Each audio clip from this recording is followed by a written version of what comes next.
Күйеуімнің телефоны, ол қайтыс болғаннан кейін алғаш рет түнгі сағат 11-ден асқанда дыбыс шығарды.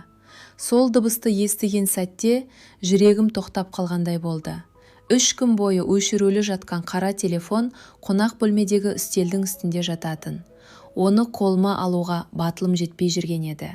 Экранның ар жағында оның дауысы, суреттері, хаттары, күнделікті өмірінен қалған ұсақ-түйек нәрселер сақталып тұрғандай көрінетін. Телефонды ашсам, Қайрат қайта тіріліп келетіндей. Ал жауып қойсам, оның шынымен жоқ екенін мойындайтын сияқтымын. Сол себепті оған ешкім қол тигізбеді. Ұлым да, анашым, кейін қараймыз, қазір өзіңді қинама деген. Қызым телефонды қуаттағышқа қосып қана қойған. Қайраттың жұмысынан маңызды адам хабарласуы мүмкін деп ойлаған. Бірақ сол түні үйде мен жалғыз қалған едім. Туыстарымыз 3 күн бойы жанымыздан шықпаған. Көңіл айтып келген адамдардың да аяғы басылған. Ұлым мен қызым әбден шаршаған соң үйлеріне кеткен. Мен оларды өзім жібердім. Жалғыз қалма деді қызым. Ештеңе болмайды, демалып алыңдар дедім. Шын мәнінде, жалғыздықтың өзінен қорқып тұрсам да, ешкімнің алдында жылай алмай шаршаған едім. Үйдің іші бұрынғы қалпында. Қайраттың күртесі дәлізде ілулі тұр. Ас үйдегі орындығы үстелден сәл кейін қарай жылжып қалған. Жатын бөлмеде оның жастығының иісі әлі кетпеген, тек өзі жоқ. 49 жас деген өлетін жас па еді? Сол күні таңертең жұмысқа кетіп бара жатып, кешке ертерек келемін, шайға бірдеңе алып қоямын деген. Кешке үйге өзі емес, ауруханадан қоңырау келді. Жүрек талмасы. Дәрігерлер қолдан келгеннің бәрін жасаған. Осы сөздерді кейін қанша рет естігенімді білмеймін, бірақ еш қайсысы маған түсінікті болған жоқ. Есіктен шығып кеткен адам бірнеше сағаттың ішінде қалай жоқ болып кетеді? Оның аяқ киімі тұр, телефоны тұр, бірақ өзі жоқ. Мен диванда отырып, оның ескі көйлегін құшағыма қысып алғанмын. Сол кезде телефон дір етті. Алдымен естімегендей болдым. Бірнеше секундтан кейін қайтадан қысқа дыбыс шықты. Хабарлама. Орнымнан тұрғым келмеді. Мүмкін жұмыстан шығар. Мүмкін қайтыс болғанын білмейтін бір танысы шығар. Бірақ ішімде түсініксіз бір мазасыздық пайда болды. Ақырын ғана үстелге жақындадым. Телефонның экраны жанып тұр екен. Құпия сөзін білетінмін. Біздің үйленген күніміздің датасы болатын. Бір сәт саусағымды экранға тигізбей тұрып қалдым. Тірі кезінде оның телефонын тексеріп көрмеппін. 24 жыл бірге тұрдық. Қайраттан күдіктенетін себеп те болған емес. Жұмыстан кешіксе, міндетті түрде хабарлайтын, ақшасын жасырмайтын, демалыс күндерін отбасымен өткізетін. Балаларына қатал болғанымен, оларға барын беруге тырысатын. Алмаған соңғы жылдары махаббатын сөзбен көп айтпайтын. Бірақ таңертең көлігімді қыздырып қоятын. Мен ауырып қалсам, дәрімді уақытында әкелетін. Түнде тоңып жатқанымды байқаса, үстіме көрпені өзі жабатын. Мен махаббат деген осы деп ойлайтынмын. Телефонды аштым. Экранда белгісіз нөмірден келген бір ғана хабарлама тұрды. Ертең бұрынғы жерде күтемін. Бұл жолы кешікпе. Төменгі жағында уақыт көрсетілген. 23:46. Хабарламаны қайта оқыдым. Сөздер бірден мағынасын жоғалтып кеткендей болды. Бұрынғы жерде. Бұл жолы кешікпе. Жай ғана жұмыс туралы болуы мүмкін. Біреудің қате жіберген хабары шығар. Бірақ әлденеге сенбедім. Хабарламадағы сөйлем тым жақын адамның сөзіндей еді. Телефонды қолыма ұстап тұрып, денемнің мұздап кеткенін сездім. Нөмір сақталмаған, суреті жоқ, аты жоқ. Тек әйел адамның кішкентай ғана гүлі бар белгісі тұр. Мен хатты аштым. Бұрынғы хабарламалар жоқ екен. Барлығы өшірілген. Сол сәтте кеудемді бір нәрсе қысып жіберді. Неге өшірілген? Егер жай жұмыс болса, неге хаттар сақталмаған? Қайрат телефонын үнемі таза ұстайтын. Қажетсіз жазбаларды өшіріп отыратын. Мен мұны жақсы білетінмін. Бірақ дәл қазір сол әдетінің өзі маған күмәнді көрінді. Мен телефонды қайта үстелге қойдым. Бірнеше қадам жүріп, қайта оралдым. Хабарламаны тағы оқыдым. Мүмкін жауап жазу керек шығар. Сіз кімсіз деп. Бірақ саусағым пернетақтаға бармады. Ол әйел Қайраттың қайтыс болғанын білмейді. Демек, ертең оны бір жерде күтіп отырады. Мен диванға қайта отырдым. Көз алдыма жерлеу рәсімі келді. Қайраттың суреті, ақ гүлдер, балаларымның жылағаны, туыстардың. Жақсы адам еді, отбасына бері еді, ешкімге жамандық жасаған жоқ деген сөздері. Ал осы уақытта бір әйел оны бұрынғы жерде күтіп жүр ме? Мен өз ойымнан өзім шошып кеттім. Жоқ, дедім дауыстап, бұл мүмкін емес. Бірақ үй ішінде менің сөзімді растайтын ешкім болмады. Түн ортасынан асқанда тағы бір хабарлама келді. Бұл жолы қысқа ғана. Қайрат, жауап берші, мен уайымдап тұрмын. Оның есімін көргенде күмәнім қалмады. Бұл қате нөмір емес еді. Әлгі әйел күйеуімді жақсы танитын, мүмкін менен де жақсы танитын шығар. Мен көзімнен жас шыға бастағанын сездім. Бірақ бұл Қайраттың қазасына жылаған жас емес еді. Бұл басқа сезім болатын. Ашу, реніш, қорланғандай күй. Кеше ғана күйеуімнің жоқтығына сене алмай отырсам, бүгін оның мен білмеген өмірі болуы мүмкін екенін ойлап отырмын. Телефонды қолыма қайта алдым. Әлгі әйелге Қайрат енді келмейді деп жазғым келді. Бірақ тоқтадым. Егер қазір шындықты айтсам, ол жоғалып кетеді. Нөмірін ауыстырады. Хабарламаларды өшіреді. Мен ештеңе білмей қаламын. Ал мен білуім керек еді. 24 жыл бірге тұрған адамым кім болғанын білуім керек. Ол мені шынымен сүйді ме? Әлде мен оның өмірінің бір ғана бөлігі болдым ба? Мен хабарламаны жаптым. Ертеңгі күнтізбеге қарадым. Содан кейін әлгі әйелдің бірінші хатын тағы аштым. Ертең бұрынғы жерде күтемін. Бұл жолы кешікпе. Бір ғана мәселе бар еді. Мен олардың бұрынғы жері қайда екенін білмейтінмін. Бірақ Қайраттың телефонында жауабы болуы тиіс еді. Сол түні мен алғаш рет қайтыс болған күйеуімнің телефонын ақтара бастадым. Таң атқанша көз іле алмадым. Қайта-қайта телефонды қолыма аламын, қайта қоямын. Бір нәрсе ішімнен. Ашпа. Бұл сен білгің келмейтін шындық болуы мүмкін, деп тұрғандай. Бірақ екінші дауыс. Егер қазір қарамасаң, өмір бойы өкінесің, деп мазалай берді. Таңғы 6 шамасында ас үйге барып, өзіме шай құйдым. Кесе қолымда дірілдеп тұр. 24 жыл бірге тұрған адам туралы мен білмейтін нәрсе болуы мүмкін деген ой жүрегімді қысып барады. Шайды да ішпедім. Қайтадан телефонға отырдым. Алдымен қоңыраулар журналын аштым. Соңғы күндері сөйлескен адамдардың арасында таныс нөмірлер ғана. Балалар, жұмыстағы бастығы, інісі, көршіміз, бейтаныс әйелдің нөмірі жоқ. Демек өшірген, дедім ішімнен. Содан кейін WhatsApp'ты қайта қарадым. Әлді чаттан басқа ештеңе ерекше емес, бірақ бір нәрсе көзіме түсті. Чаттың жоғарғы жағында хабарламалар мен қоңыраулар шифрланған деген жазудан кейін соңғы өзгертілген күні көрсетіліп тұр екен. 2 апта бұрын. Дәл 2 апта бұрын. Сол күні Қайрат. Облысқа сапарға барып келемін деген. 2 күнге кеткен. Мен ол кезде ештеңеден күдіктенген жоқпын. Қайтып келгенде де бәрі бұрынғыдай болатын. Тіпті жолдан маған гүл алып келген. Көптен бері гүл сыйламап едім, деп күліп тұрғаны әлі есімде. Сол гүлді көріп қуанып едім. Ал қазір? Сол сапар шынымен іс-сапар болды ма? Әлде? Ойымды аяқтай алмадым. Телефонды әрі қарай ақтара бастадым.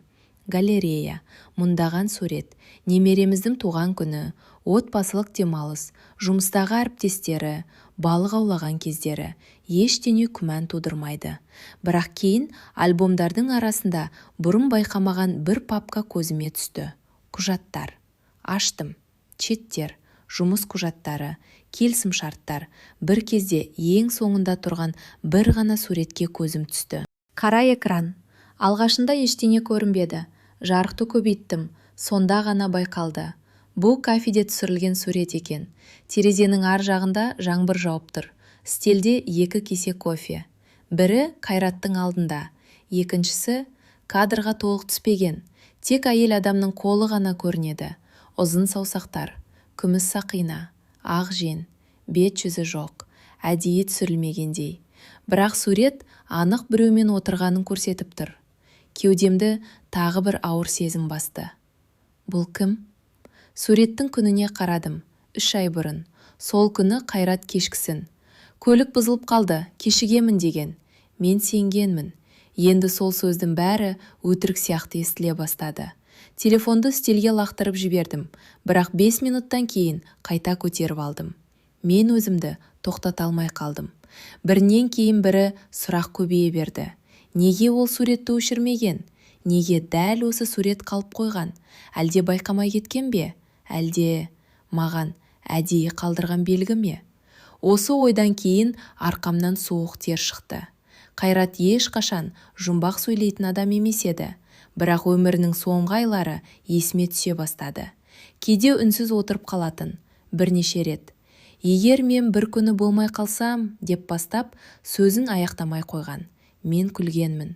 Ондайды айтпа. Ол да жымиып, жарайды, деп тақырыпты өзгерткен. Сол кезде мән бермеппін. Қазір әр сөзі басқа мағынаға ие болып тұрғандай. Телефон тағы да дір етті. Жүрегім аузыма тығылды. Сол әйел. Тағы хабарлама.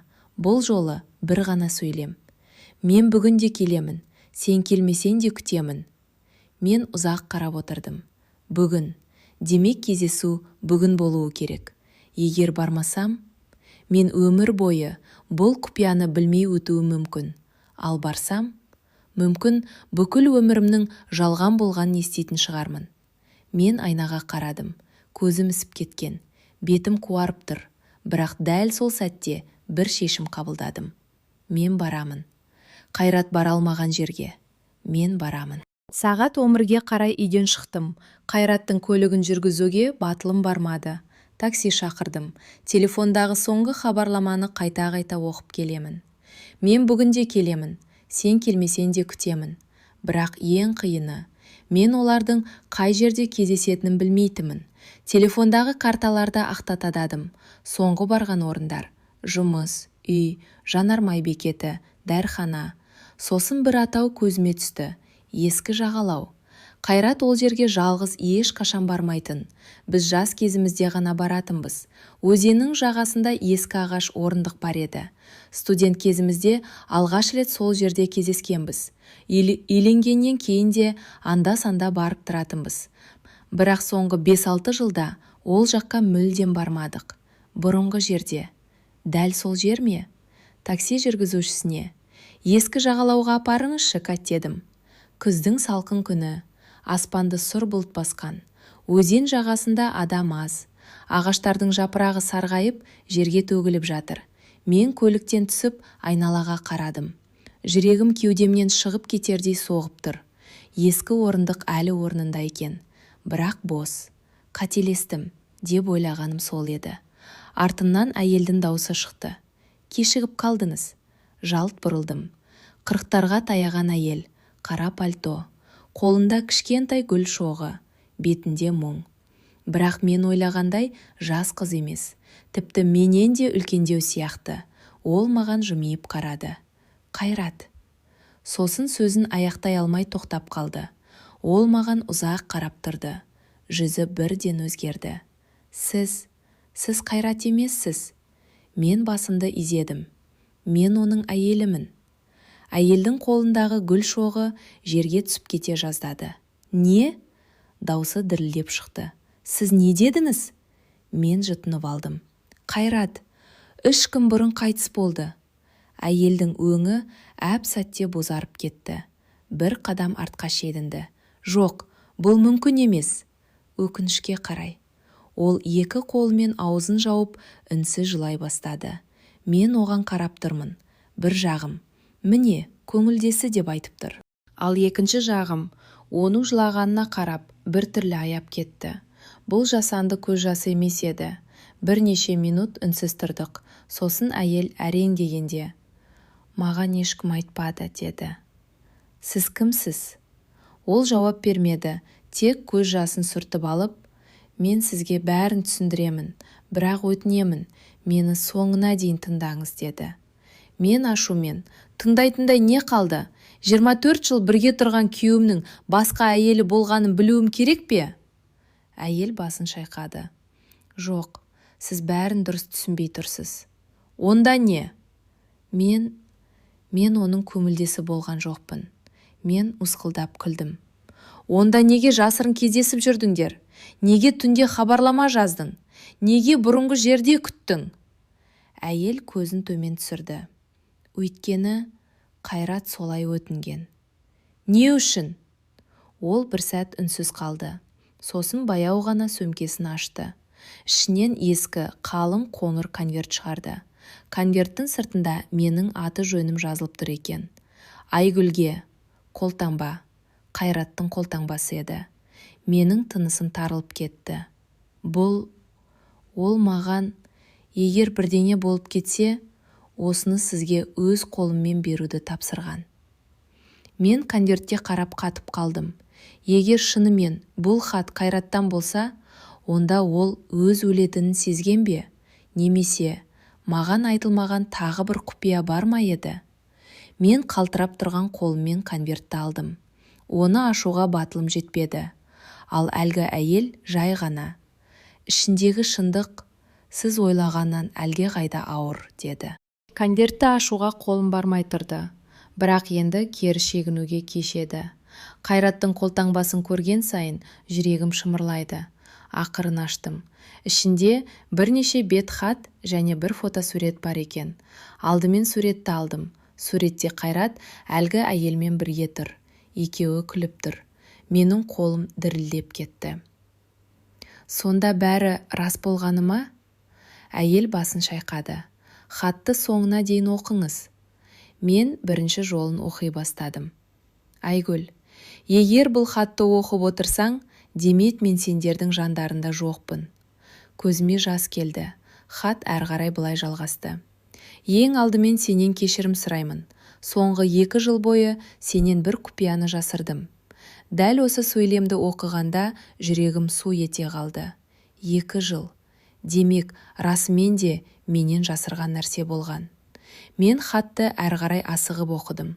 Бірақ келесі сөйлемді көргенде демім тоқтап қалғандай болды. Сен қазір мені сатқын деп ойлап отырған шығарсың. Мен көзімді жұмып алдым. Дәл солай ойлап тұрған едім. Бірақ хаттың келесі жолы бәрін өзгертті. Бірақ бұл әйел менің көңілдесім емес. Мен бірден әлгі әйелге қарадым. Ол үнсіз тұр. Көзінен жас ағып жатыр. Мен қайта хатқа үңілдім. Ол менің өмірімді 25 жыл бойы мазалаған бір оқиғаның жалғыз куәгері. Жүрегім тарсылдап кетті. 25 жыл бұрын. Бұл біздің үйленген алғашқы жылымыз еді. Мен ештеңе түсінбей, қандай оқиға, деп сыбырладым. Әйел алғаш рет сөйлей бастады. Айгүл, сіз Қайраттың әскерден келгеннен кейін 1 жыл бойы басқа қалада жұмыс істегенін білесіз бе? Мен басымды изедім. Иә, бірақ оның не үшін кеткенін білмейсіз. Мен үнсіз қалдым. Ол терең дем алды. Сосын жай ғана. Себебі сол жылы болған бір жол апаты, бәрінің өмірін өзгерткен, деді. Мен хаттың келесі бетін аудардым. Ал бірінші сөйлемді оқыған сәтте, мен бір адамның өліміне өзімді өмір бойы кінәлі санадым. Көзім қарауытып кетті. Хатты әрі қарай оқыдым. Қолым қалтырап тұр. Айгүл, сен қазір менен көңілің қалған шығар. Бірақ өтінемін, хатты соңына дейін оқы. Мен демімді ішіме тартып, келесі жолға көз жүгірттім. Бұл әйелдің аты Дина. Қасымда тұрған әйел үнсіз басын изеді. Демек, оның аты Дина екен. Бірақ келесі сөйлемді оқыған сәтте бүкіл әлемім төңкеріліп кеткендей болды. Дина менің қызым. Хат қолымнан түсіп кете жаздады. Не? Мен Динаға қарадым. Ол көз жасын тыя алмай тұр.